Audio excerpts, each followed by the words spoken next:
All right, I think we're ready to go. Welcome, everyone. It's 2 o'clock and it's time to start the webinar. I'm Greg Foster, Executive Director of the Redwood Region Economic Development Commission, and I'm pleased to be your moderator for the new Zero Waste Humboldt webinar series for businesses. Please note, to access the webinar training materials and resources, you can go to the website zerowastehumboldt.org, and there's a password there. It's all caps ZWH2021, and you can get access to all the materials from today and tomorrow's presentations. We've scheduled an hour and a half for each webinar, plus another half an hour for presenters to answer questions in more detail and discussion. For the first two webinars, our presenters will help you plan and implement waste reduction methods in your business. We're fortunate to have presenters with years of experience and practical perspectives on waste reduction. Each will have 20 minutes with about 5 to 10 minutes to answer questions. You'll be able to post your questions in the chat. And now I'd like to turn it over to Maggie Gaynor, who is the president of Zero Waste Humboldt's Board of Directors. Maggie? Thanks, Greg. Thank you all for joining us today. I'm posting right now. Let's see. Share my screen. I want to start by thanking Greg Foster for agreeing to serve as our moderator, and Jess Pettit for serving as our, so can you see what I posted? Looks great. On the screen? Okay. So yeah, and Jess Pettit for being our Zoom administrator. We're really grateful to the Rose Foundation, North Coast Co-op, Coast Central Credit Union, and Cocatat for being our generous supporters over the past couple of years. So now, there we go. I'm going to do a fast forward intro for you, just some definition about zero waste. It is not recycling on steroids. It's very comprehensive, and there is a definite priority order in how you analyze and implement reducing waste. Waste prevention is top priority number one. So those strategies you think through first, then materials recovery, then recycling, and then composting and food digestion. It's founded on a set of international principles, including striving for the highest and the best use of each material type so that it can be integrated into the local economy. That has become more difficult in recent years with the emphasis on just mixed recycling collection. But when you integrate it into your local economy, then that is authentic circular economy. Our recyclable material were never really intended to go all the way to China or Southeast Asia. There's more attention to measurement and monitoring to establish a baseline, and so that then you can set goals, which is a hallmark of the recycling method, is to be able to have accurate data to say that this time next year we want to have reduced our waste in this particular material by this much. Just a little bit about the organization. We brought the zero waste movement to Humboldt County in 2011, and we remain the only local organization that solely specializes in waste reduction solutions. Three main services: public education, that is always aimed at behavioral and institutional change. We work a lot with positive examples of success models. I am going to sneeze. Excuse me. Advocacy and policy development with local government, and training and technical assistance, primarily with business, but schools and other large organizations. A lot of different projects, some slowed down by this past year's virus, but here are a few examples. We helped the city of Arcata develop its zero waste action plan and are now assisting the city of Eureka in developing its zero waste action plan. We have a refill not landfill network project that awarded 10 water bottle refill stations to local governments and 2 local high schools. And the cool thing about it is that the progress was trackable, and we've come up with an average annual 50,000 single-use plastic water bottles have been avoided by just making those in our waste stream, by making those stations more convenient for people. And then just an example of we approach the many different challenges of what's in our waste with public education, but one is an annual We Choose to Reuse social media campaign that has been fun because people send in photographs for us to feature in social media of their favorite, either in their business or at home methods for reuse. Now, this is a list of all the what we hope that you will be able to get out of the next 2 sessions. I've already, number 1, the hierarchy of priorities, starting with waste prevention. We want you to be able to integrate zero waste into how you're already doing business. Learn methods for reducing food waste, learn examples for product stewardship of your business, learn the benefit of an initial waste audit and the resources we can help make available to you, learn the categories of the zero waste certification process and the benefits to businesses in becoming certified. Tomorrow's session, learn to use volume to weight conversions to make your waste audit and monitoring easier. Learn to use a calculator to report your waste reduction impact on carbon footprint, greenhouse gas emissions. Learn opportunities to develop reuse systems. This has been very neglected, as over the past several decades we have overemphasized recycling, and there's opportunity there. And learn more about local resources that we can help you with. That's it for me right now. Thank you all again for joining us, and I'll turn it back to you, Greg.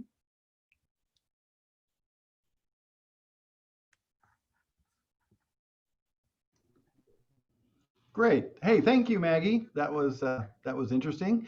And what Maggie didn't mention is that she and I used to work together. She's actually largely responsible for getting me back to Humboldt County. So those of you who know me up here, you can blame her. Anyway, let's move on to our another presenter today, who is a man by the name of Larry Cass. And Larry is a sustainable materials management specialist with Environmental Science Associates. Larry's presentation is called Zero Waste is Just Another One of Those Things We Do Right. He'll distill the nuts and bolts that help businesses implement the logistical and behavioral changes to avoid frustration and pitfalls when first making a commitment to zero waste. So thank you, Larry, and we're looking forward to your presentation. Thank you. I'm going to share my screen, and I'm just going to trust that someone will tell me if Beautiful. I didn't do it right. Beautiful. Oh, great. So it's really wonderful to be with you and to see the variety of attendees here today. I'm going to be using the word business just as how I refer to the generator of materials, but I know that there's a lot of different kind of material generators. There's schools here on the conference, there's a construction business, there are social services. So I hope that you are not offended. I know I think you'll be able to apply what I'm talking about to your type of organization. So that was a really big list, Maggie, of what everyone's going to be learning. And I hope that it will lead to some changes that you can make. And some of those changes might involve routine day-to-day procedures. So I'm presenting on that number 2 on the list, how to integrate those procedures into something that you just do right. And what I'd like to offer you is a lens that I hope can make those day-to-day zero waste operations work better with less effort from you. And by zero waste operations, I mean anything that you're doing to either reduce how much waste you produce or to direct that waste so that it's not waste, but rather is once again a resource for someone else, for the circular economy.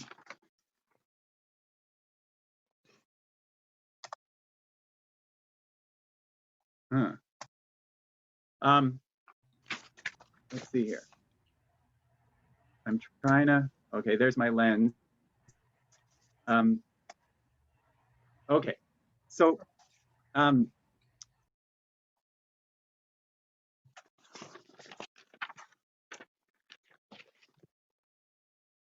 so the lens that I'm talking about is saying to yourself as a business or organization head, I have all these great tools for surviving as a business. And let's face it, just the fact that you've all made it here through 2020 is a testament that that's true. And you know, the fact that you've got your head enough above water to even think about these next steps is just really amazing.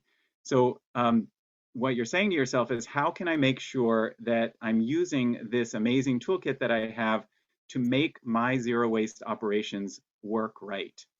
That seems really simple and kind of pep talkish, and I wouldn't even waste your time with this lens, except that I've been helping businesses for 17 years to get closer to zero waste. And it breaks my heart again and again to see businesses not even realizing that the reason that their zero waste practices are giving them such a headache is that they've traded in their grown-up toolkit for something like this when they're trying to move toward zero waste. They have all these great tools, but then they throw them out the window when it comes to their zero waste practices. So with the goal of helping you spot and avoid this problem, I will give you a few examples and a few tips, and then hopefully we can have some good questions. So a lot of the times that I get called out to assist a business, it's because they're getting in trouble for contaminating either their recycling or their compost or their trash, or maybe all three, which means that they're losing money, either because their materials are getting rejected and that causes delays. It might take away their recycling discount or their composting discount, or because they're just doing it wrong and putting way too much in the trash, and then they're paying way too much for more trash than they really need. Not to mention all of the problems that causes for the environment. So let's pretend that I'm here with, let's say, just to pick on a construction industry. Let's say I'm here at a construction company and I'm here with the owner and I'm looking at her recycle bin. And this is what we're looking at.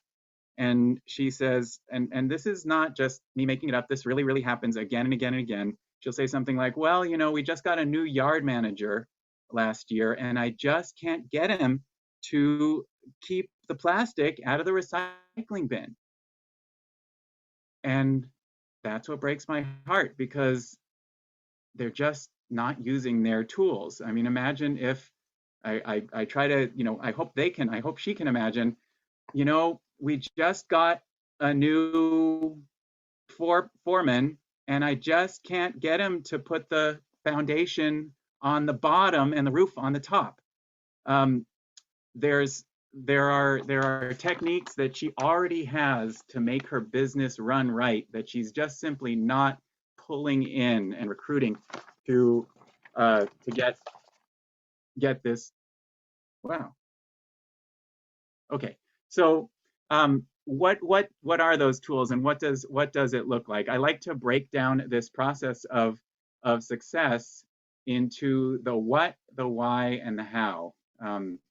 You can think of it as a stool if you want, with the three legs. So the what, does that's talking about, does your staff or your whole team, does your team understand what they're supposed to do with a particular material? And let's just, for this example, let's say you've signed up with the worm guy and you're a restaurant and you're trying to get your materials that could be worm composted to go to worm composting. everyone has to understand, hey, we're making soil here. We're feeding this to the worms. So our question is, was it ever alive? We can't put any aluminum or plastic or glass in there. And if people really grasp the main concept, they probably got the what.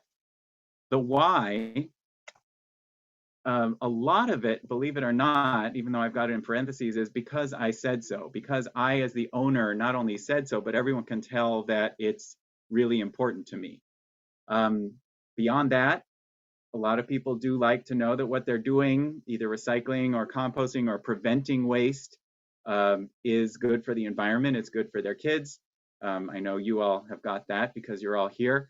And then there's the economic side of it that I already talked about. Every time you're sending a resource to the landfill, you're paying a lot for it, and you're also forgoing any of the value there. So the rest of this talk, I'd like to get into the how, because no matter how much people really believe in the what and the why, if you haven't got the making it as convenient to do the right thing as the wrong thing, you're not going to get good participation. So I like to divide that into the 3 C's: the convenience, clarity, and consistency. Talking about convenience, another example, I've gone into, let's say, a college classroom or a office building, and maybe they're wondering, why in the world are people putting all 3 types of materials, compostables, recyclables, and trash, in each one of my 3 bins? I've got all 3 kind of bins, but in their big room, they've got 1 bin in each corner of the 3 of the room. And so once again, pulling in the ideas of looking at it through a different lens, what do we really do right? Well, if we're dealing with food, if we're dealing with people in healthcare situations or social situations, we have to keep our hands clean. It's a law. We have to do it right. And because of that, people make it really, really convenient in terms of not even having to go anywhere to get your hands wet. You get the soap, you dry your hands, you wash your hands, and you throw your paper towel in the right place, and you haven't moved anywhere. So what would that be like if we did the same thing for that poor place that had the bins all separate? What if we got them together? So it's just as convenient to throw your avocado bag in the trash and your avocado pit in the compost. And then a lot of people will say, well, okay, I've got a good setup here, but people are still throwing way too much stuff in this gray trash bin. Well, are we telling them to throw too much stuff in the gray trash bin by putting in a way too big trash? Maybe we can make it just as convenient and have the right size trash for about the right amount of stuff that they're putting in. I know that there's lots of different situations, but just giving you that lens of how can we make it both convenient and clear and consistent so that you're doing the right thing. Here's an example of clarity. So many businesses, you're standing above, maybe you have a great setup with as many bins as you need for your cardboard, your bottles, whatever, but our eyes are not on our knees. When we're looking at a bin, all we see is the top of it. So which bin is the compost here? And then the business might do some reimagining of their bagging practices, and then they have all 3 possibilities clearly visible. I wanted to touch a little bit on a wild card, which is the front of the house, which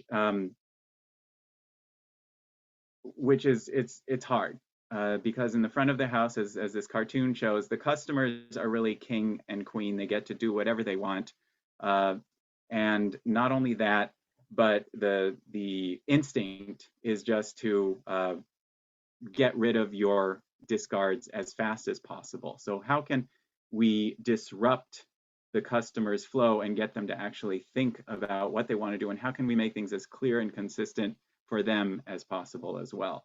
Just because I know that we've got some gift stores and some other businesses that do deal with the public. So when you give customers no guidance and you give them just one bin to deal with, they're not going to really do the right thing. How can we disrupt that pattern?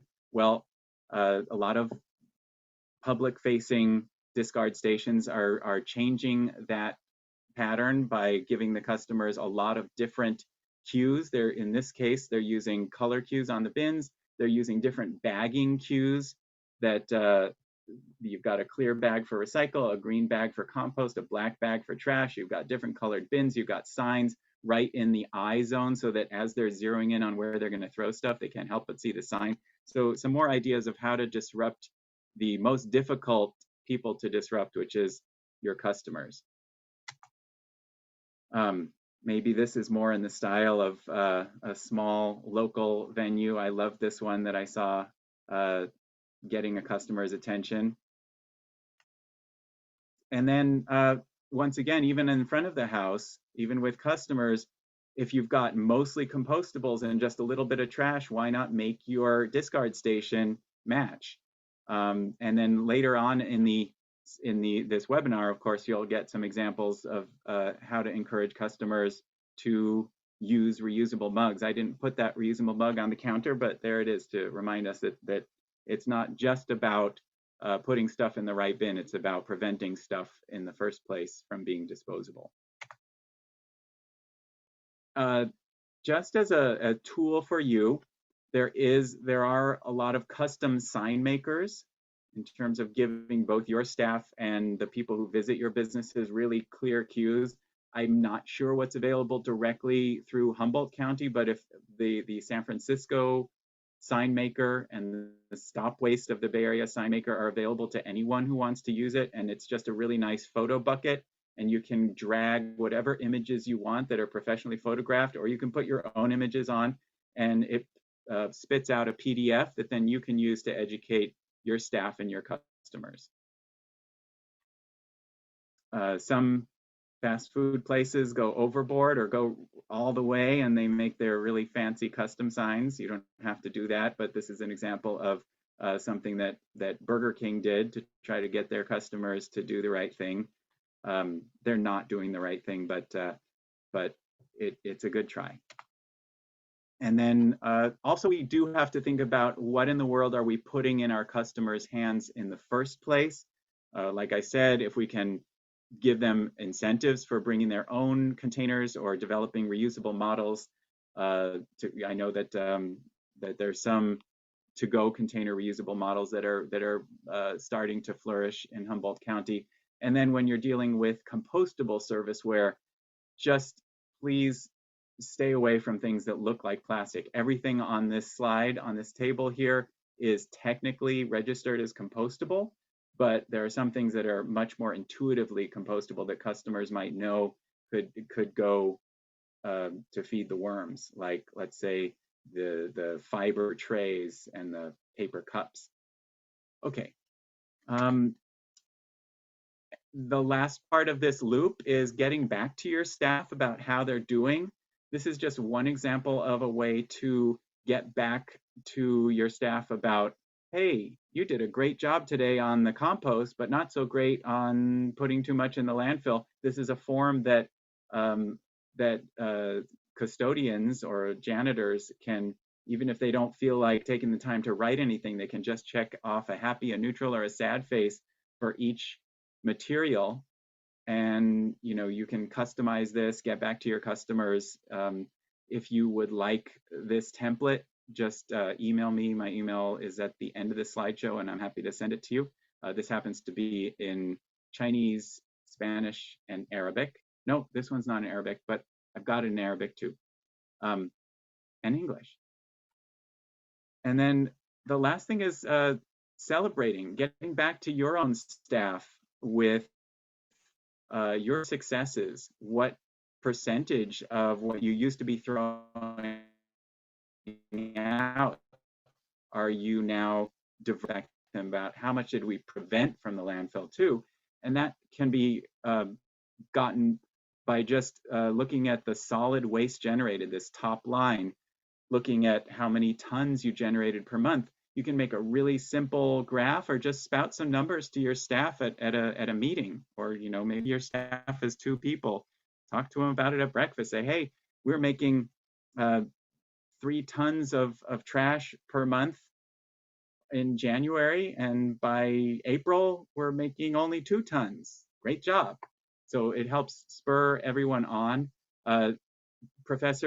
Retired Professor Kate Lancaster is going to help you tomorrow to do some of the calculations which can make filling in the tons of material much easier, and then you'll be able to translate those not only to spur your own staff on with your successes, but also to brag about them to your customers and talk about the greenhouse gas implications, which oftentimes need you to use weight instead of just volume.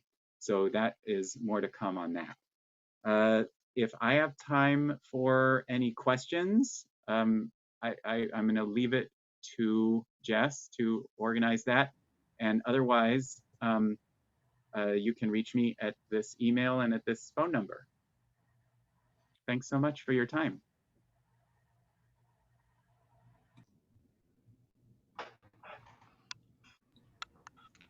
All right, are there questions for Larry? Thank you, Larry.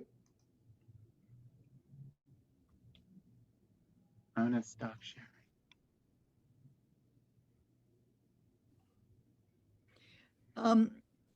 I can make a quick Maggie, comment. we have a little extra time now if you want to add anything to that presentation. Yeah. On our website where there are resources, let me see if you can get my, oh well. There I am. That sample of a spreadsheet is provided for you. There are several different things like that spreadsheet. One of the tools that you have probably people in your organization, in your business who work with Excel spreadsheets, you can adapt that to make it relevant for the materials that you discard and want to reduce. Just a couple of other things to add to Larry's tools. What I have found that has changed over the years and has been beneficial to initial waste audits and then ongoing monitoring over time is people are using apps more, just a little with their cell phone. They're able to record and track things, so it's easier than it used to be. And even photo documentation. If you started off, Larry, your example of, there's way too much plastic, in your feedback, feedback, sometimes it's just really great if you can show them the picture of last Thursday's waste that was, or the recycling that had too much contamination. So the handy tools come in a variety of forms. And Los Bagels has been, Eddie Blakesley, their co-owner, operations manager, took our training in 2016 and immediately went into implementation. And then over time, just step by step by step, is a really great example of some of that. I guess another local resource that we are happy to help you with is almost all of the businesses that we know have implemented zero waste methods systematically and are really great examples, have worked with HSU interns.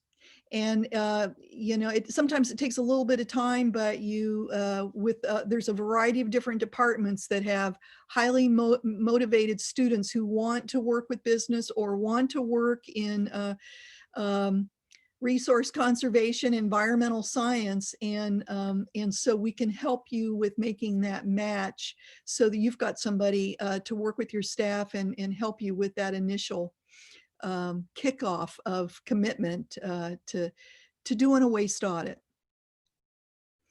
How much extra time? See, it's 2:30. Well, just one, this doesn't have to happen now, but I might encourage, just in terms of that commitment idea,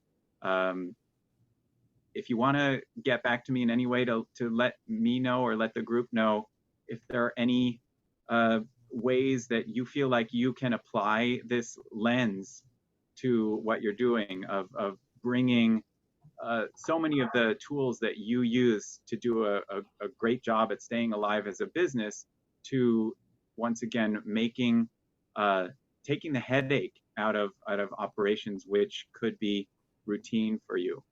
So if you have any thoughts, either private or public, about what you can change to bring to bear all your great skills already to this area, which so often doesn't get included, please talk to yourself about them. And if you want to share any with me, I'd love to hear it.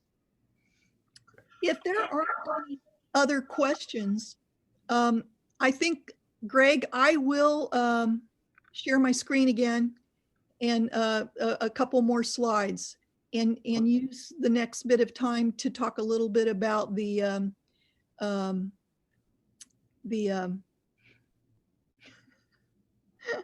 our certification program. So, okay, so let me give that a try now.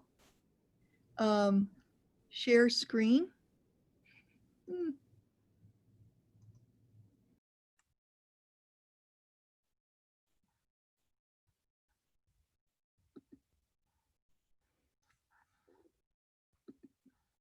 Okay. So this is a scorecard.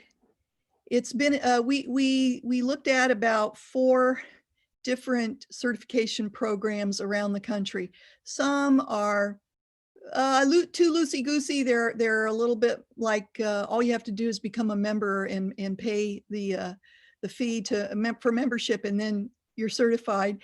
And others are much more stringent. Most are, to go through a whole process, it's over $1,000. We have tried to get the best of all of those, adapt them for small businesses, a rural region, and this is what we've come up with. So just real quickly, leadership. So, and you don't have to become certified. You don't have to have all the points in each category. It just means that it's not somebody, a new employee who's trying to champion the cause. There's really support for reducing waste at the top. And it's being formally integrated throughout the organization culture, employee training. There's a little bit about it in employee handbooks. There's a formal resolution that's been written in the company mission. Number 3, just as we've talked about, you'll recognize the hierarchy again, waste prevention, including if you're making a product, design, how you communicate with your suppliers to work for getting them to reduce their packaging. So proactive at the point of purchase, and then just upstream management, not after the waste has already been generated. In Arcata in particular, you can do this in all of Humboldt County, but we've worked with purchasing agents before to help them almost rehearse for negotiating and communicating with their suppliers. And there's even samples now that a lot of companies are suggesting to their suppliers. That's a supplier code of conduct, that they too have adopted some of these goals of reducing waste. But in Arcata, you can say, look, we contact you once a month to order supplies, and my business is located in the city of Arcata. It has a zero waste action plan, and it has goals, and it's asking all the businesses to participate. And in some cases with food serving businesses, requiring with the new ordinance. And so we need you, our supplier, to come along and join us. If they hear that from 5, 10, 20 businesses, it starts to make a real difference because they want your business. Materials reuse and a whole host of different types of reuse systems, reducing food waste and composting other organics, recycling, making sure that what you have for your recycling collection is not contaminated with non-recyclables, with waste. We haven't talked very much about toxics and hazardous, and that is a big part of zero waste. It's not just quantity, it's also toxicity that we're working to reduce. I discussed a little bit about how important closing the loop locally is. And so the more small business opportunities to grow, to create local end use markets for the locally collected recyclable material, innovation in some of those things above that I've described, and then just what you do in your business to educate and work with your customer, your shoppers, and the public. Most businesses are finding now that the public is already there and they're asking for some of these changes. So we come with a total of 15 or 55 points. And then lastly, these are just some of the benefits that have been reported back to us. The baseline data that you gather in a waste audit and then monitor over time is really helpful. It helps you decide sometimes what size and what type of new equipment, your replacement equipment you're going to get. Just reducing your overhead costs. If you can get your garbage and your recycling or your food waste collection fees reduced because you don't need such frequent collection, or you need smaller collection containers. Replace constant. If you're used to constantly use single-use purchases of single-use supplies, different things in your business, and now you have a reusable system of sanitizing and using over and over, you start to, after an initial capital outlay, you start to save money. Fosters customer loyalty. It's part of our job at Zero Waste Humboldt to constantly use good examples and promote those businesses that are doing the right thing. And it's been reported to us that even employee morale, and Larry just referred to that some, we've been told that in staff meetings, there are people who, employees who have never said a word. And then once they started to implement this, they had plenty to say because they were into it. Learn and report the impact on greenhouse gas emissions. What that is really helping you to have what we call your bragging rights in press releases and in reports. You can really get right down to it and connect the dots for the public between reducing waste at your business and greenhouse gas emissions and global warming. Form partnerships, purchasing cooperatives with other businesses. This is something we're really interested in working with local businesses on. If you can come together with a cooperative purchase so that all the smaller businesses, the per unit cost is less, everybody benefits. Fostering new ideas within the company. Fully developed methods for waste prevention and materials reuse. That seems to be the new frontier in the territory that has been so neglected in the past. And then for us in the community, when you go through the certification, you're part of maintaining zero waste standards. Now that this has become popular, everybody and their dog wants to say they have a zero waste product or a zero waste business or a zero waste school. And it's not always the case. So those are the benefits. That's it for me.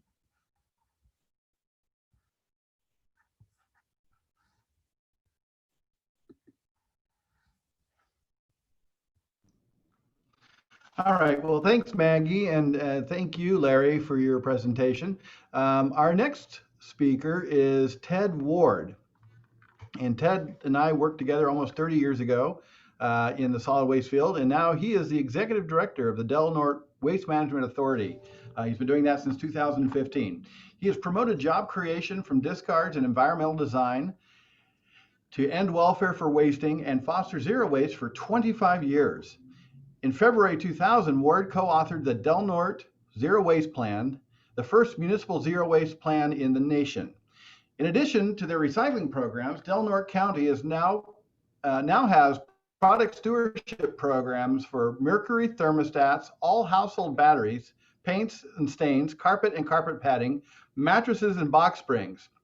Ted serves on the board of the California Product Stewardship Council and is one of 17 members of the statewide commission on recycling markets and curbside recycling. So, all right, Ted, you're up. Great, thanks, Greg. Good to see you all, and thanks to Zero Waste Humboldt for inviting me today. So I'll share my screen here, and I've got a PowerPoint presentation. So hopefully that works. You all seeing that? Perfect. Okay, good, good.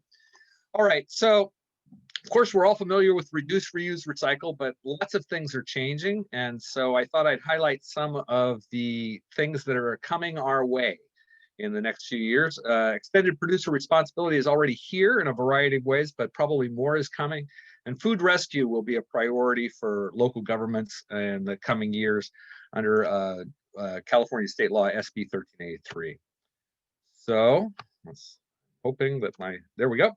So why are we focusing on food rescue at this point in time? Essentially, when food and organic materials are placed in a landfill, they anaerobically decompose and produce methane. Methane is a much more potent greenhouse gas than carbon dioxide. And so the CalRecycle, the state agency who oversees these things, has essentially charged local government with doing a lot more in terms of keeping those organics out of the landfill and managing them other ways. Of course, following the reduce, reuse, recycle, then of course what we want to do is first reduce the food waste that we have and then recover it in its highest best use from that point. So methane is our motivator. I feel obligated to mention that methane is a concern statewide, and it's a concern out of landfills, but I also have to observe that landfills are the number 3 source of methane in the state. Number 1 and 2 sources are cow poop and enteric digestion of cows, cow burps and farts. And so we're putting a lot of emphasis on this third priority thing, but I personally think we could do a lot more on items number 1 and 2. Doesn't change the fact that we've got to do something about the way that we're managing organics, because those really don't belong in a landfill. So this is going to be a very different kind of set of programs. Previously, local governments have been responsible for trying to roll out recycling programs, and that worked fine, especially considering that a lot of the local governments were the contract managers for the collection contracts, and collecting for recycling is not so very different than collecting for trash, just need to process the materials differently. However, when it comes to waste prevention and food rescue, these are very different challenges, because of course, when you're rescuing food, you want to have that for its highest best use. So you want to do food rescue for people, and then food rescue for animals, and then finally composting. So to start doing food rescue, then we start to need to establish entirely different kinds of programs, because if you're rescuing food, you want to make sure you're handling it properly and you're keeping it at the right temperature so that it's safe to be used as food. So there's lots of different requirements, but essentially we're all going to be looking at food waste prevention and food rescue and food for animals in the next few years. And this will involve lots of different aspects of local government, not just the solid waste agencies, because there's also procurement requirements and use of these materials in public parks, even details on how some of these materials can be used to fuel our transportation. So every aspect of local government will have to be engaged in the implementation of these programs. And there's lots of different requirements. And more of these requirements ultimately are coming to the urban areas first. Del Norte is even more rural than Humboldt County. I know that may be hard to believe for some of you, but I know that your food waste collection requirements under SB 1383 will come into play sooner than they will for us, which means that you all will be talking about where your materials are going, how those will be processed, and how the procurement of those materials will follow. The food rescue organizations that are active in Humboldt that I'm aware of currently are Food for People, the Rescue Mission, and Group Cooperation Humboldt. And the Food for People has come out with a food guide, which you can access online by looking up any of those organizations. And you all may know better than I about how those operations are working, but essentially under SB 1383, they're looking first at tier 1 and tier 2 food generators. So if you've got an industrial sized kitchen, if you're a major restaurant, those are, if you're a major grocery store, those are going to be targeted for how those food materials coming out of those operations can be recovered and used again as food. There's some really good news here that is not yet widely known, but it's coming out of the Marin Carbon Project. If you're not familiar with this, essentially what they looked at was how to improve management of dairy fields, and they looked at different ways they could improve those overgrazed lands. And part of that experiment was they applied finished compost to see if the compost would improve the dairy lands. And not only did it significantly improve the grazing, but to me, the incredible good news of it is they found that by a single application of 1/4 inch of finished compost, that property where you've applied that compost will continue to sequester carbon for the next 30 years. I'll repeat that. A single application of a 1/4 inch of compost on a piece of property will continue to sequester carbon on that property for the next 30 years. That's incredibly good news, and it gives something positive to be done with the compost that we'll be producing by managing our organics outside of the landfill. So I anticipate that not only there will be outreach to help people reduce their food waste in terms of the kitchens, stews, preserves, all those strategies, pickling. In addition, there will be outreach for backyard composting and more widespread use of carbon farming. And there's a group out of Boulder, Colorado, EcoCycle. If you want to look up their carbon farming project, that's an excellent place to start. They've probably got a better developed program on carbon farming than anybody else at this point. So that's going to wrap up my conversation on food rescue. If there's any questions, you can submit those to Greg in the chat, and I'll do the best I can. And meantime, I'll move on to extended producer responsibility. So this is, again, a different flavor of program than the reduce, reuse, recycle ethic that we're all trying to practice as best we can. But product stewardship is essentially shifting California's product waste management system from one focused on government-funded and ratepayer-financed waste diversion to one that relies more on producer responsibility in order to reduce public costs and drive improvements in product design and promote environmental sustainability. I see there's a couple of questions in the chat. Let's see if I can see that.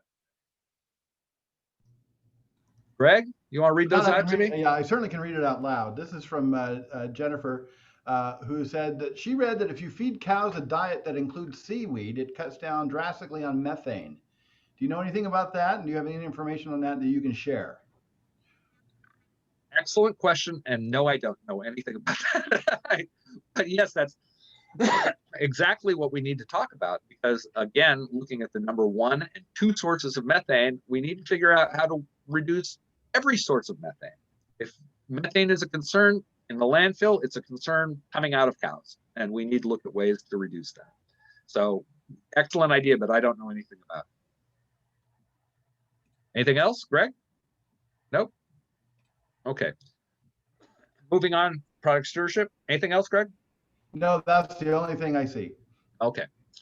So product stewardship, as I just described, a lot of California over the years has presumed that we're ahead in recycling and waste prevention programs compared to everywhere else in the world. And in the last few decades, we've been lapped. There's a lot of other programs that are out there and a lot that we can learn from. Canada has a rather diverse extended producer responsibility program, and you can see all of those different icons represent materials that are included in their extended producer responsibility program. So essentially, a producer responsibility program is when the product producers of that particular product type actually have to get together and finance and manage the end of life management for those materials. So in California, we have product stewardship programs for thermostat recycling, for paint care, for rechargeable batteries, for carpeting, for mattresses, and soon we'll have programs for pharmaceuticals and sharps. Let's just one by one, we'll go down these. Mercury thermostats are producer funded. Essentially, you can bring those in to the Delaware County Transfer Station, the Mercury thermostats, and we'll give you a $10 rebate. Other participating organizations don't necessarily give you the rebate, but you can turn those in for no charge.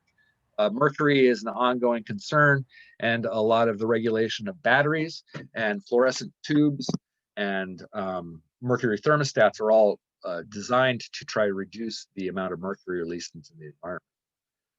E-waste has some of the same motivation. This is consumer funded. A fee is charged of $4 or $5 and $6 at the point of sale if anything's got a monitor on it, and those funds are used to help recycle the electronics. Rechargeable batteries is a producer-funded program, but that's just for rechargeable batteries, and increasingly we're finding that this program is, while an excellent thing to build upon, is not enough, because increasingly we're finding battery fires are a concern, particularly the lithium-ion batteries, which can continue to hold a residual charge. And increasingly, they are either embedded in products or they look identical to the regular non-rechargeable, the regular single-use alkaline batteries. You need to be able to read the very fine print to determine the battery chemistry. So that's a little bit of a frustration, and I believe that there are ongoing efforts to try to extend producer responsibility for all batteries. Paint is an existing program that's consumer funded under the paint care program, and there's a fee of 75 cents per gallon that's charged at the point of sale, or if it's a 5-gallon bucket, then it's $1.60 that's charged. But essentially for local governments, that provides free transportation and recycling of those materials, and this used to be one of the largest expenses during our annual household hazardous waste event. So we're generally pleased with this program, that it has increased customer convenience and reduced cost to local government while improving environmental management. So these are all some of the benefits of extended producer responsibility. Carpeting is consumer funded. There's a fee of 35 cents a square yard charged at the point of sale, and that is used by the Carpet America recovery effort. And I think the name says it all. Carpet America recovery effort. Well, anyway, they're doing better, but they've got a long way to go. And essentially they will provide a container for collection, transport, and recycling. And local governments are allowed to charge a reduced fee for receiving the materials. Mattresses are consumer funded. There's a fee of $10.50 charged per unit at the point of sale, and that funds the Buy Mattress program. And if you are confused about where you can turn your mattress back in, you can look up Buy Mattress online, and they have a tool there you can find the resources available in your community. Product stewardship for sharps and medicines under SB 212 will be coming in 2022. And some of this you've probably already seen rolled out. This is a producer-funded program, so we're quite excited about this. The key requirements under this are that there's a minimum of 5 bins in every county, 1 bin for every 50,000 people. And if a pharmacist wants a bin, the stewardship organization must provide one. Similar, there's the convenience standards for recovering sharps and needles. And there's slight differences in the locations, but depending upon whether they're accepting sharps or not, and the kinds of liquid medicines they might accept. So even though there are only 3 receptacles in our county, I found that there are at least 2 different programs, and you need to look at the details on each. A little frustrating. But there is no cost to the consumers, and that's very important. And one of the aspects of producer responsibility I really wanted to highlight is it brings return customers. That the customers have got to come back to your store to return those materials, and that's a return customer. So that's a benefit to both the store that's holding the bin as well as the customer. So in addition to return customers, how does this help? Well, it helps get rid of unused or unwanted medications, avoid accidental overdoses for children and seniors, to reduce the potential source of opioid issues. It provides consumers with free, safe disposal options, same for free sharps and needles disposals, and cost savings for local governments. Reduces these negative environmental impacts to drinking water sources, accidental needle sticks, and recovery operations, and the potential illegal dumping of needles.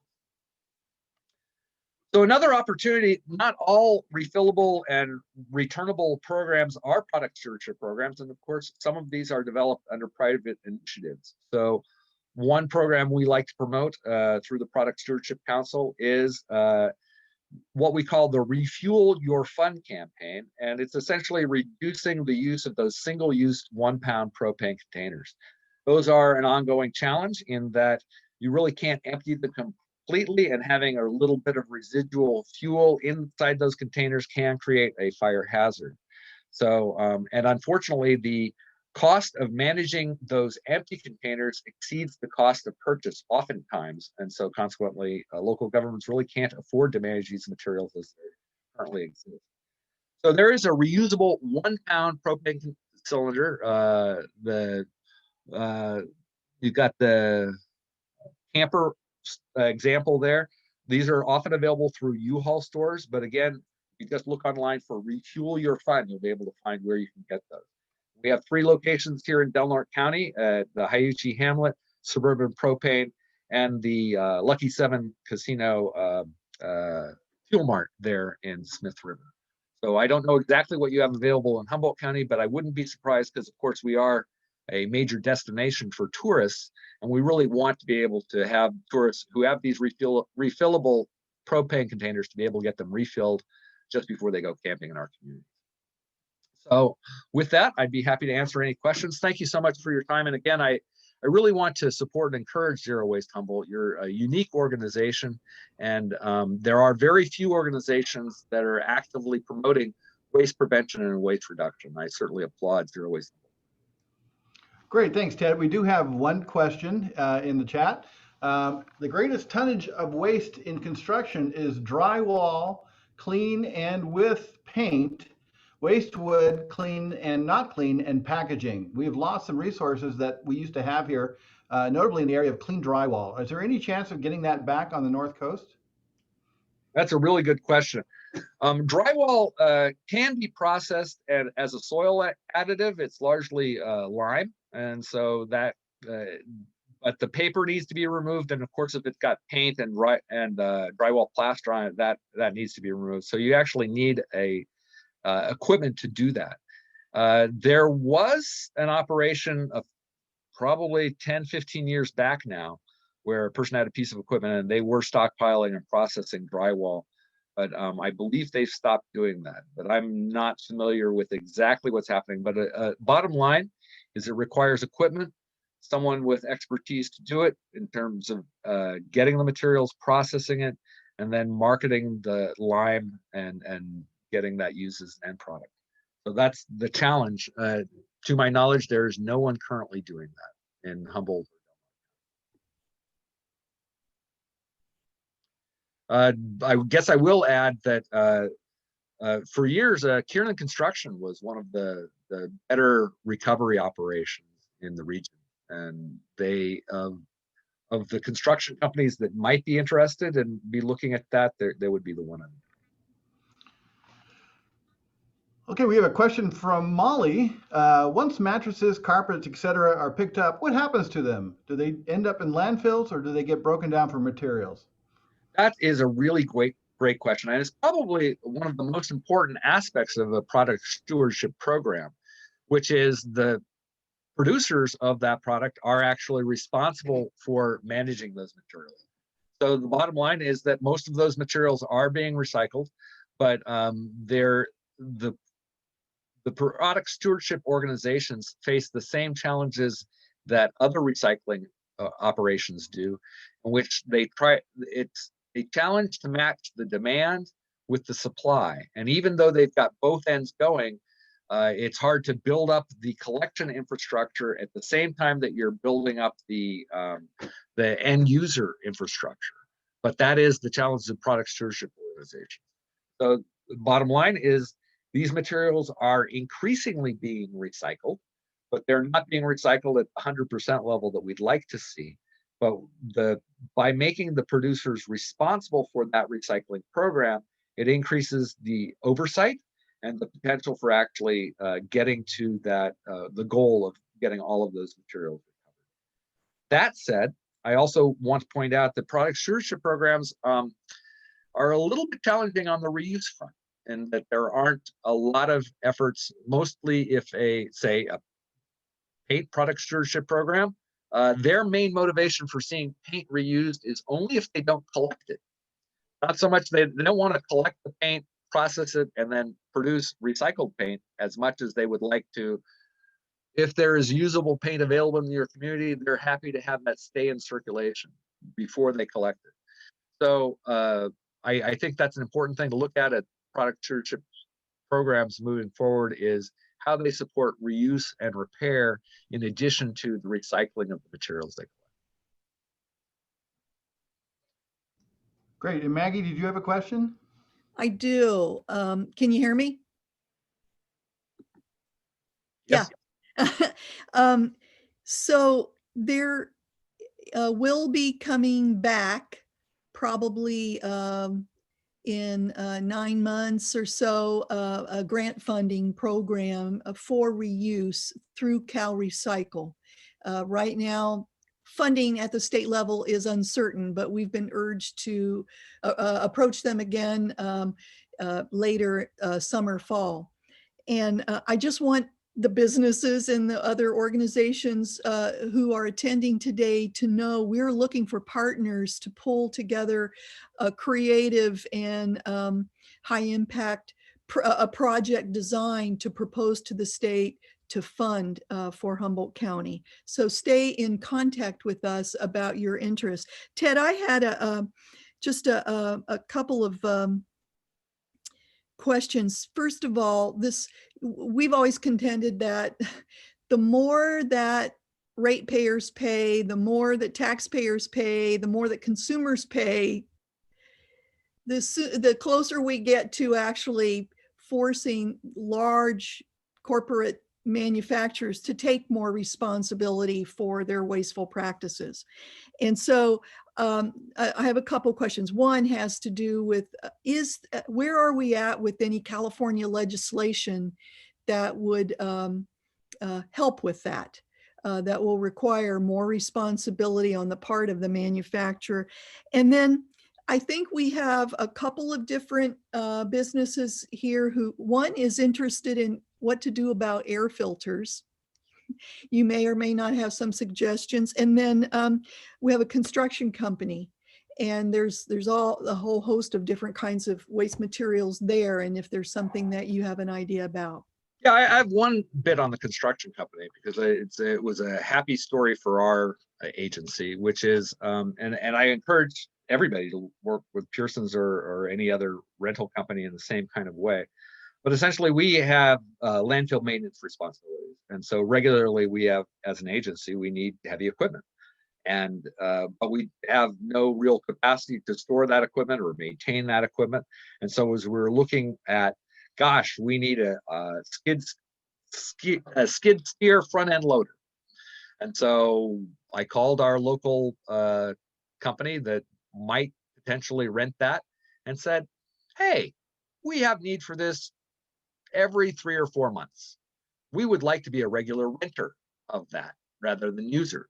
So could I perhaps encourage you to buy a skid steer loader that we could rent regularly from you? And happens that I talked to the guy while he was the week he was ordering equipment. And so that all worked out really well to me. And it's something that I think Pearson's might be able to work with. To me, pools are a real opportunity for reuse, whether that's a tool lending library, as the Berkeley Library has, or rental. systems, but essentially the larger the piece of equipment that you need, the more likely you might want to look at leasing or renting that equipment rather than actually owning it. Because I think that's better for you, it's better for the company that's leasing it, and it keeps fewer of those kinds of things in circulation. So if you don't really need to own it, consider not. And based on what I said, I'm sure Pearson's has a lot of ideas about how they might be able to do the same, but I recognize, you know, if you want to sell tools, then there's a little bit of a conflict. Anything about legislation for us that? Yeah, so I sit on the statewide commission on recycling markets and curbside recycling. And one of the things this commission has recommended is that there be a product stewardship framework for all household hazardous materials. And particularly, we think a priority should be placed on lithium-ion batteries and small propane containers, because they're all fire hazards. And so our rallying cry was, first, let's put out the fires, because that's a big problem. There are places where lithium-ion batteries have caused fires that have caused multiple millions of dollars of damage, to the point that the insurance companies have informed those operators that if they have another such fire, they won't be able to insure that facility. That has a very chilling potential impact on the rest of us. So to us, this is a very high priority issue, and we are recommending that product stewardship programs be implemented across the board for hazardous products. Whether or not that happens is, of course, subject to the legislative efforts, and we're just 17 volunteers suggesting what we think should happen. Whether or not something will happen, I don't know. But what is on the horizon is definitely that pharmaceutical take back that I talked about before. That's coming. If you are an operation that deals with pharmaceuticals in any way, or you're a pharmacy, I fully recommend you tap into that program and start citing those bins.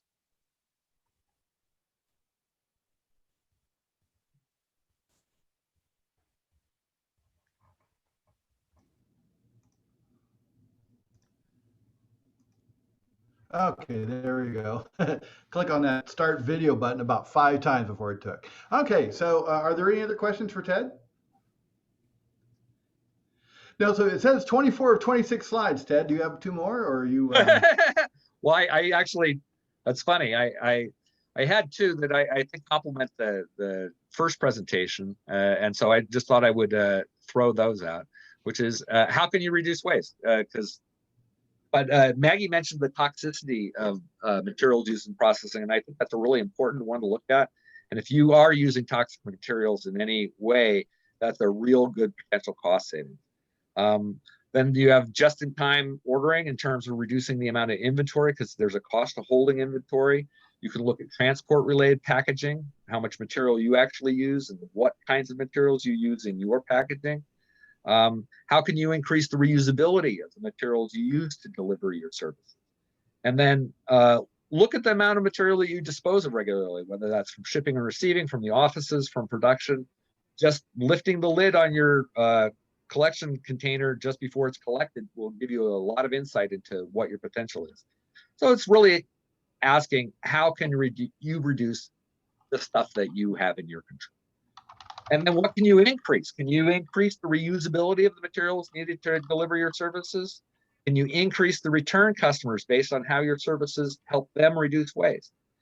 Can you increase the ease with which your customers can repair your product or dematerialize your services? And there was a term in play for many years about how you can use other people's money to build your business. Same thing applies. How can you use other people's stuff?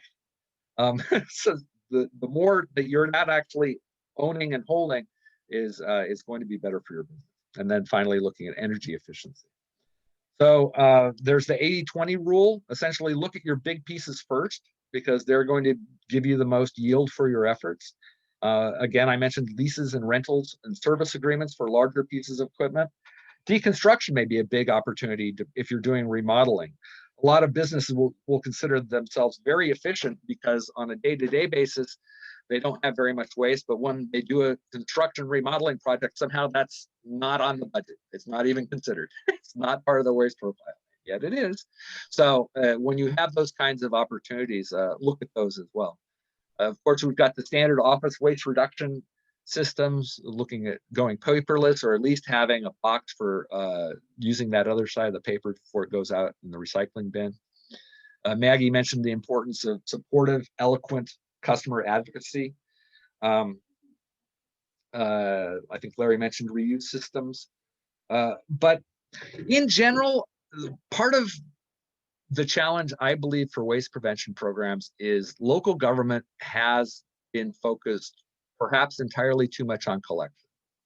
So you can expect local government to be supportive, but somewhat clueless, whatever it is you're asking in terms of waste prevention, because if it doesn't involve collection, the local government person probably doesn't have a lot of experience with it. Mhm. So you're going to be the experts, and people in your business are going to be the experts. But Zero Waste Humboldt is really a rare example of an advocacy organization working on waste production, and California absolutely needs models like this. And I'll just close with one thing in terms of waste prevention, because I find it instructive. I used to be on the board of the Del Norte Library District, and to me, libraries are the primary institution for community reuse. But a lot of people don't even think of them that way. Because no one establishes a library to reduce book waste, right? Why do they establish a library? Because they want to provide access to media and information for their community, which is a great thing. But it's not about reducing book waste. A drinking fountain, up until recently, and the good efforts of Maggie and yourselves, drinking fountains weren't installed to reduce bottle waste. They were installed because people needed drinks. You know? So I think when you have an efficient waste prevention system, people don't even think of it as a waste prevention system. It's just an efficient way to deliver the services that need to be delivered. And that is a good framework with which to think about it. But it also offers a good framework in which you recognize the challenges that local government have in encouraging waste prevention. Because we're used to measuring stuff we collect. And if you don't collect it, you're not measuring it. So how do you measure the waste prevention associated with the library? Not very well. And so that's really where we're at. And we really need to find better ways of measuring the real value of services like that, because they do provide value far beyond just the services of the community, that they have waste prevention aspects that need to be celebrated. Thank you. Yeah, on that point, I remember very early on in this having to try to figure out how to measure what didn't exist, and doing silly things like, what is the average weight of the grass on an average lawn, and how many lawns do we have? It was absolutely ridiculous, but that's what happens when non-experts put together these laws. We have a question from Dottie Russell. Yeah, Dottie, if you want to ask a question, we can go ahead and make that happen. Hi, I have a few questions for you. One is about vehicles. In Southern Humboldt, there are lots and lots of vehicles that haven't been registered. They're left behind. People don't want them. They park on their properties and leave them there for who knows how long. Is there something that can be done about the vehicles so that the abandoned vehicle program that we have in Humboldt County, which doesn't work terribly well, could be put to some good use? Excellent question. It sounds like you do have an abandoned vehicle abatement service authority, which we also have in Humboldt, and essentially we also have in Del Norte, and that is funded by a $1 per vehicle registration fee, and then those funds accumulate and then are available to abate abandoned vehicles like the ones you described. So I would probably call the county code enforcement and see if they can help you out with, if you can identify the abandoned vehicles, and they'll have a process for getting those removed.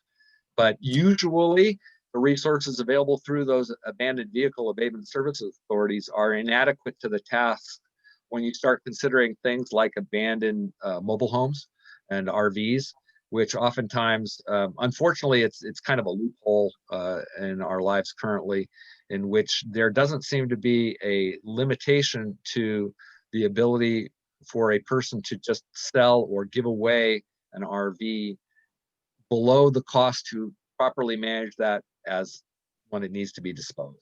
So as a result, at least in Delaware County, and I imagine in Humboldt County too, you'll find dilapidated RVs, abandoned, oftentimes filled with trash, and to abate those is very expensive, and then you don't have any resources left to abate the other vehicles that get abandoned.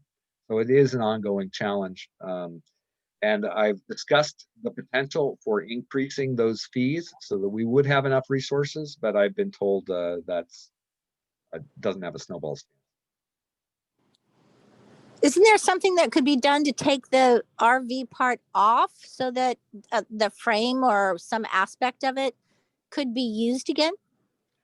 Again, an excellent question. When we were following the aftermath of some of the floods that we had experienced in Delaware County, that's certainly part of what we did, is we processed those RVs in place. And it's true. Well, especially for mobile homes, RVs are a little bit more complicated because anything that's ever been registered with the DMV has to go through a process by which you abandon that title. And so there's a process to that. But for things like mobile homes, literally what you can do to try to recover the steel in the frame is you take a loader and a big chain and you kind of scrape the chain across the top of the frame. Then you remove as much material that you can salvage off the top, and you've got most of the metal on the bottom. But in terms of recovering those materials, you're looking probably more at deconstruction. And I believe both for RVs and for manufactured homes, the value of the materials.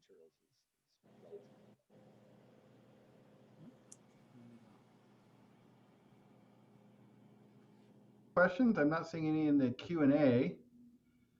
I have a couple things to add. Okay, go ahead, Maggie. Yeah, I just want folks to know that a lot of the different things that were talked about today, not exactly the as presented, the PowerPoints or anything, but there are supplementary materials on our website with the password that you were given, and it's just right there under webinars. That little piece of paper.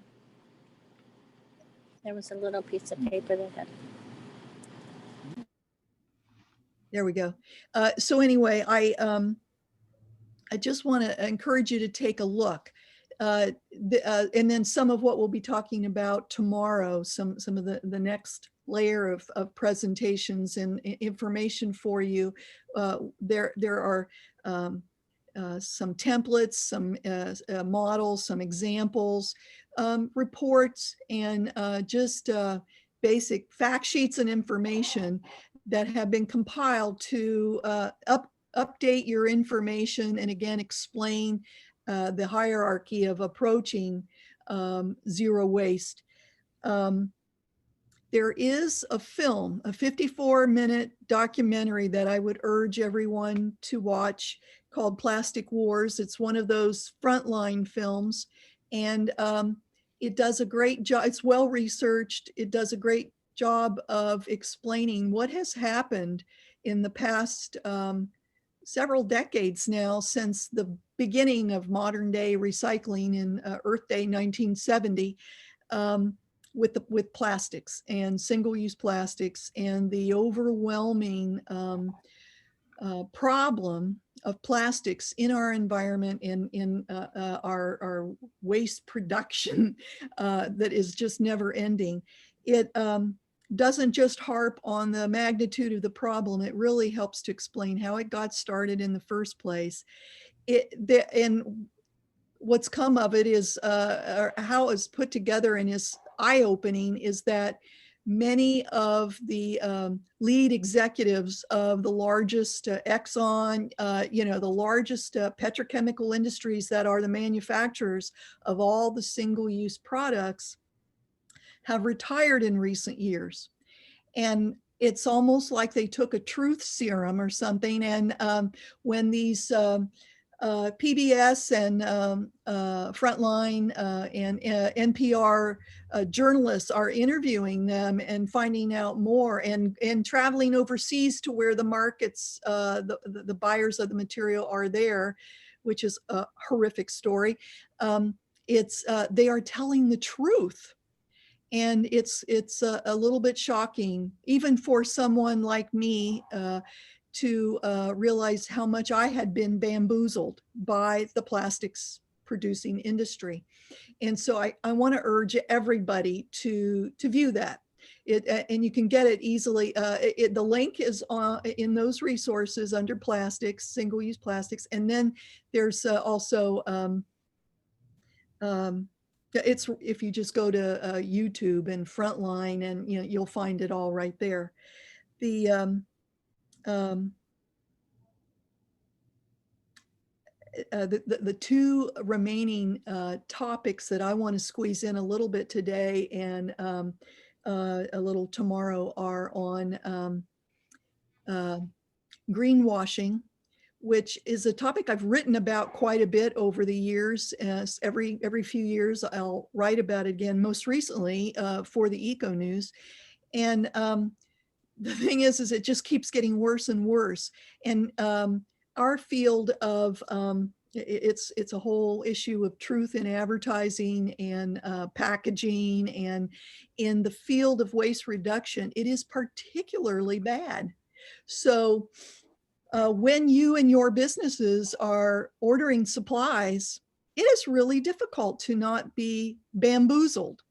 And so we have some resources available to you to go to, that are places that I go to that are trustworthy. There's a research report, a report on research we conducted with Dr. Julie Layshak for the North Coast Co-op just a few years ago on food packaging, especially for their prepared food section, the deli and that kind of thing, and all the different forms of plastics. And the fact that it's difficult for you to tell what is and isn't recyclable, what is and isn't compostable, and what is best, and all of that. The fact that that's so darn confusing is not an accident. If the industries that are just making a killing off of producing all of these kind of silly plastic doodads that are single use, if they wanted to straighten that out and make it easy for us all to identify, they would have. And so it's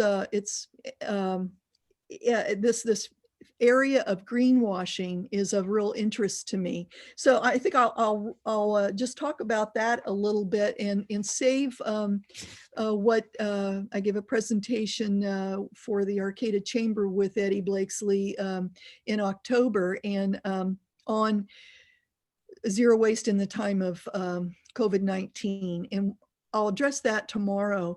But so there's a research marketing firm, TerraChoice, that in 2007 reported, and so I'd encourage you, there's 2 or 3 different articles, the one I wrote and 2 others that are again in those resources. TerraChoice did some pretty detailed research and reported 6 sins of greenwashing. And a lot of it has to do with stating vague claims that you can't check into, you can't verify, neither can they, but it's enough to hook the customer, the consumer who cares about the environment, wants to do the right thing. It kind of grabs you. I mean, just the fact that many, not all, many of the bottling companies that sell their water in single-use plastic bottles, many of them, the water is coming from an urban tap someplace, but their bottles have beautiful waterfalls and forest scenes and rivers and stuff on them. So they're trying to convey that there's something about their product that is good for the environment. And just the claim that it is either made with recycled materials or that it's there's just so many nothing burger kind of goofy terms like eco-friendly ingredients. You know, that means nothing, and there's no way to measure that, verify it. So whether something is recyclable or made with recycled.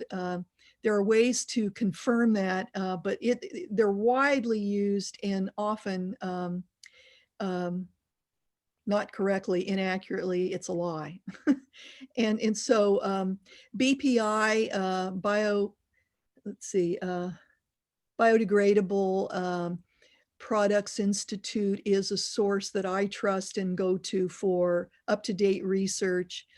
There are both scientific and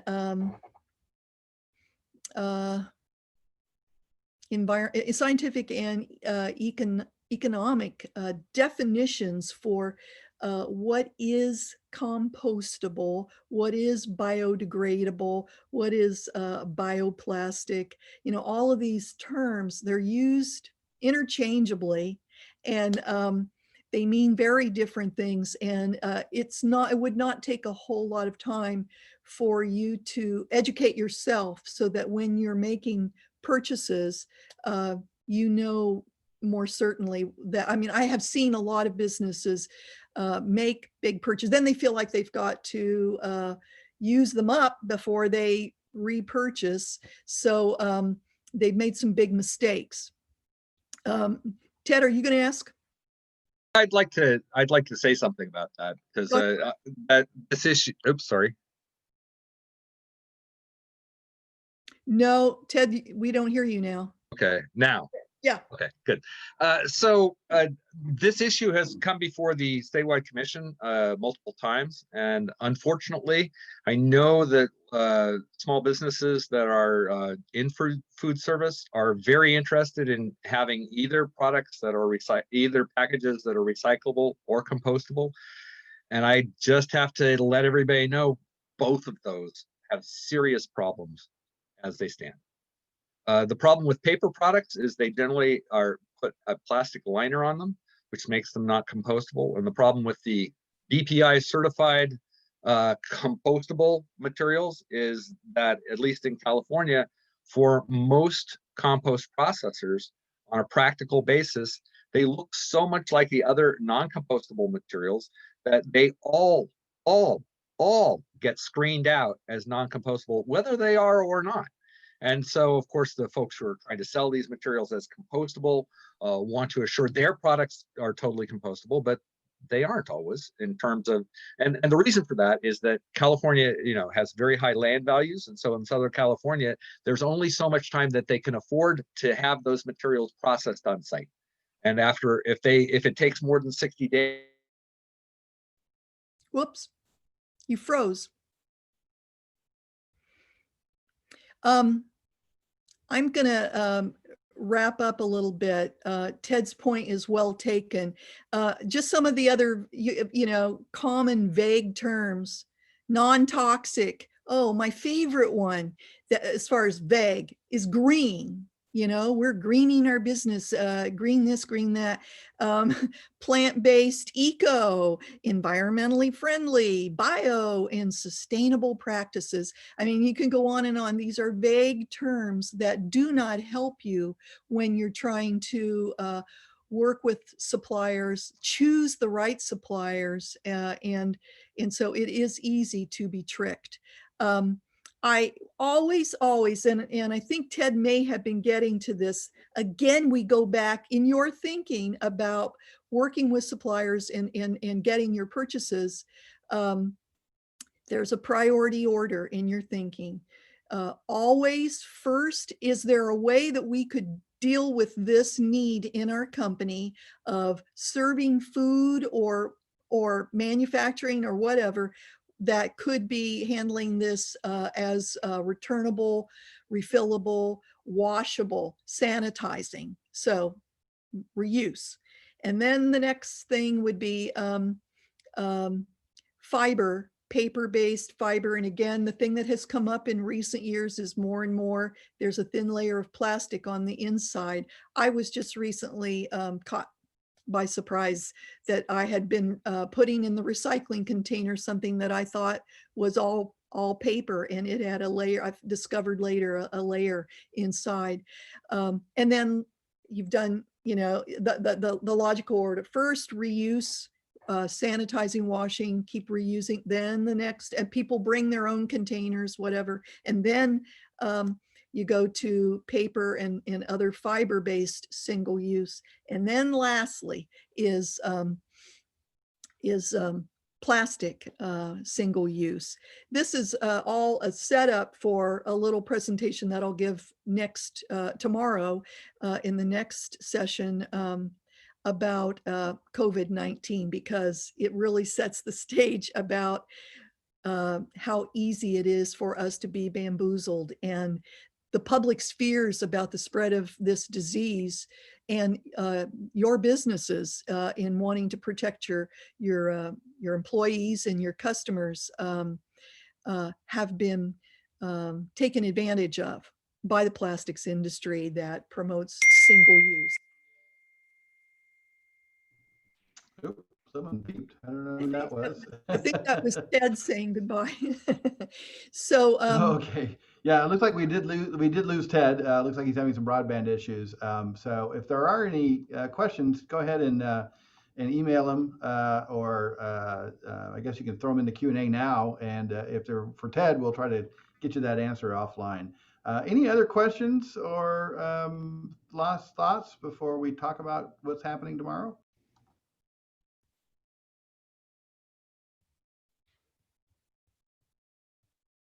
I'm not seeing any. So Maggie, preview tomorrow before we let everyone go. I went over at the very beginning some of the things that the learning objectives for tomorrow, and we will really discuss reuse and examples of reuse systems.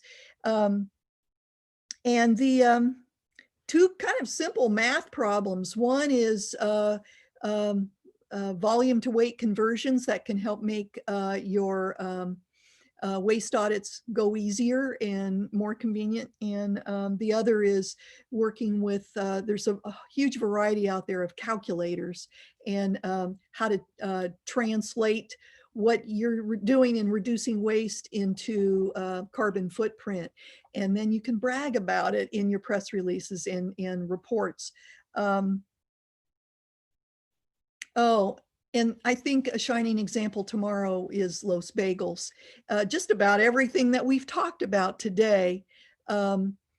Eddie attended our first training in 2016 and went right into implementation with his staff and an HSU intern.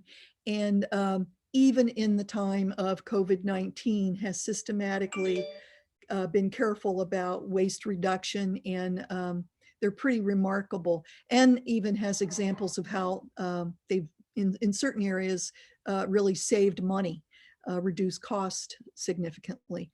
So that'll be tomorrow. And in between time, you can email zerowastehumboldt@gmail.com if you have any specific questions or something that you want us to address. Thank you so much. Greg, you're off. There we go. How's that? Coffee cups are typically plastic coated. What should be used to be that are safer and compostable? Do you know of a good source for plastic, non-plastic coated coffee cups? There are some that they're usually for cold drinks, not hot drinks. This is one of those examples where you have to think harder about how to use washable refillables.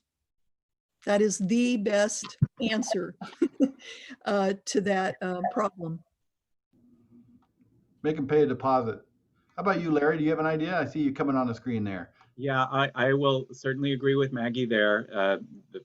Just as she mentioned earlier, the hierarchy and the first priority as well. Can we get away with out disposable in the mix there? But of course, if you know, especially as I'm sure you'll mention, Maggie, during COVID times, it's harder to make that happen, and it's just hard anyway. I just wanted to comment that there are paper coffee cups that are lined with polylactic acid, which is just you know, the natural fermentation product lactic acid linked together, polymerized, and they do work fine for hot liquids, a whole lot better than an actual full polylactic acid cup. We're talking here about a paper cup that's lined, instead of with polyethylene, which is the normal cheap paper coffee cups, it's lined with polylactic acid. And I just did give away that they are more expensive, but not that much more expensive. And they are, you know, usually if the coffee cup is advertised as having the word compostable, then it's a polylactic acid lined. The word compostable has legal meaning, as opposed to all those other words like biocompostable or biodegradable or plant-based or eco whatever. So if a manufacturer puts compostable on their cup and it hasn't actually been tested to decompose within a certain period of time, they'll get sued because there is legal meaning to that word. However, just like Ted said before he froze, they're oftentimes not in the composting facility for long enough to decompose, and they're so hard to distinguish from the ones that are lined with plastic. So even if you're buying a quote unquote compostable paper coffee cup with a polylactic acid lining, it's probably going to get sifted off before the composting process and probably get burned for energy in some conversion plant somewhere. So, you know, I would go to Rethink Disposables. There's maybe the Humboldt Zero Waste website has a link to that. There's a huge number of resources that they offer on how to, all the different ways that businesses can incentivize bringing your own mug or taking a mug for drink in once we are able to do that again. Yeah, upstream. I was going to say upstream is also another really good source, and it's also listed there in our information provided to you, the resources. So any other questions? Sounds like their website is a great place to go to get resources, and we'll be doing this again tomorrow, won't we? Yeah. Yeah. Okay. Thank you, everyone, for joining us. We'll look forward to your questions and connecting with you tomorrow. And we'll start at 2 p.m. sharp. And so if you want to log in just a little bit early, we can make sure everybody's in and ready to go. I want to thank Ted and Larry for their presentations, and Maggie, of course, for organizing all this. And with that, we will see you tomorrow. Thank you very much.